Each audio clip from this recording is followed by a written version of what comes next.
agriculture et agroécologie, référentiel de formation.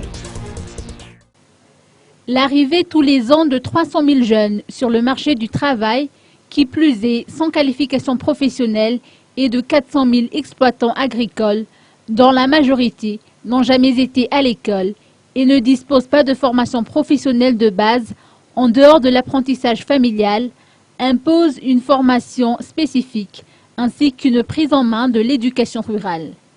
Tels sont entre autres les défis sociaux que le gouvernement s'est fixés.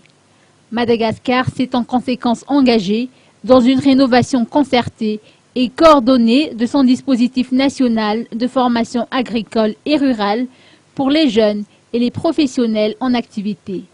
Cette rénovation est fixée par un cadre général qui est la stratégie nationale de formation agricole et rurale.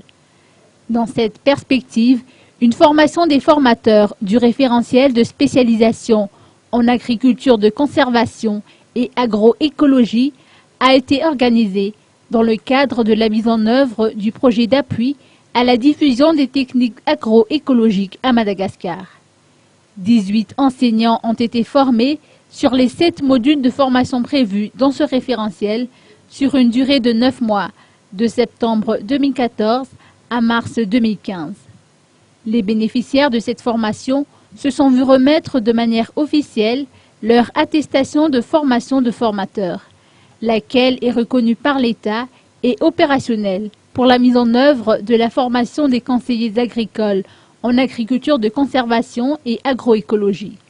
Selon les explications du ministre de l'Agriculture, Roland Ravatmang, qui a rehaussé de sa présence cette cérémonie de remise de certificats organisée au CNEAGRE de Nansan, ces formateurs vont transmettre à leur tour leur savoir-faire aux paysans, à partir de ce référentiel. Le ministre de l'Agriculture a tenu à mettre en relief l'importance de ce référentiel, qui est l'équivalent d'un diplôme délivré par les grandes écoles, ainsi que les avantages qu'il procure.